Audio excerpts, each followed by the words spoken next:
नमस्कार, मी कीर्ती गायकवाड। स्वागत आहे आपलं आय न्यूज 28 मध्ये। चला तर मग जाणून घेऊयात महाराष्ट्रातल्या ताज्या घडामोडी। वाड्यामध्ये 10वी 12वी उत्तीर्ण झालेल्या मुलांचा गुणगौरव सोहळा संपन्न। आज कुंभार समाज मंडळ वाडा आयोजित इयत्ता 10वी व 12वी मध्ये उत्तीर्ण झालेल्या विद्यार्थ्यांचा गुणगौरव सोहळा स्वामी विवेकानंद विद्यामंदिर नुरबाग हॉल येथे आयोजित केला होता। उत्तीर्ण विद्यार्थ्यांचे विद्यार्थिनींचे सन्मानचिन्ह देऊन त्यांना सन्मानित करण्यात आले। या गुणगौरव सोहळ्यासाठी मान्यवर उपस्थित होते। या सर्व कार्यक्रमाचे आयोजन कुंभार समाज मंडळाचे अध्यक्ष सचिनजी रसाळकर अप्पा यांनी केले। त्यांच्यासोबत कुंभार समाजाचे युवक व युवती उपस्थित होते। हा कार्यक्रम यशस्वी करण्याकरिता गणेश निमसे, अविनाश रसाळकर सर्व सहकारी यांनी अथक परिश्रम घेतले। वार्ताहर इंडिया न्यूज 28 साठी गणेश आंबवणेच्या जोडीला प्रणय प्रभाकर पाटील, पालघर जिल्हा ब्युरो चीफची रिपोर्ट। आज व्हॉट्सअपच्या स्वरूपामध्ये तुमच्याकडे सर्व प्रकारचं ज्ञान हे त्या ठिकाणी त्या तुमच्या मोबाईलमध्ये YouTube चॅनल असतील, वेगवेगळे चॅनल असतील, तुम्हाला गुगलवरती सर्च केल्यानंतर सगळ्या पद्धतीचे सर्व प्रकारचं ज्ञान त्या ठिकाणी मिळणार। तुमच्याकडे असलेला प्रश्न त्याचं उत्तर तुम्हाला मोबाईलमध्ये मिळेल।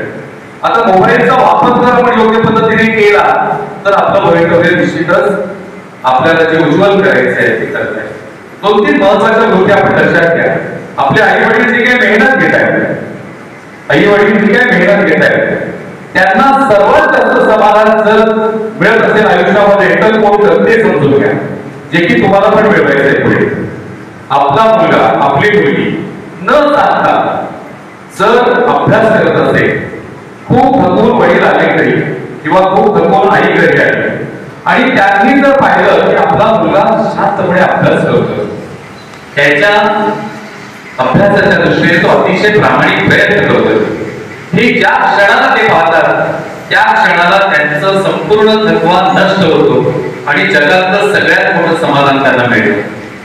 जगातलं सगळ्यात मोठं समाधान। आणि हा अभ्यास करताना मिळणारी VIP ट्रीटमेंट जी कधीही तुम्ही विसरू नका।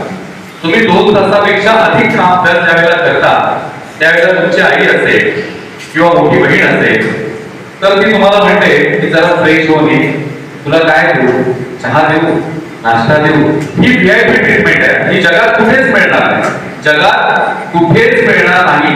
अशी VIP ट्रीटमेंट फक्त आपल्या घरामध्ये मिळते। आणि तेव्हा आपण अभ्यास जर नाही केला तर नंतर आयुष्याच्या सरते शेवटी आपल्याला वाटतं नोकरी लागल्यानंतर अरे हे शिक्षण राहिले ते घेऊया।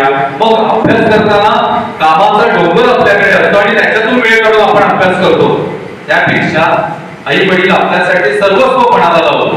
ज्या वेळेला आपल्यासाठी आपल्या पाठीशी ठामपणे उभे असतात तेव्हा जर आपण हा विचार केला की आता मी सर्व जे काही करायचे ते माझ्या अभ्यासाच्या माध्यमातून मी करणार,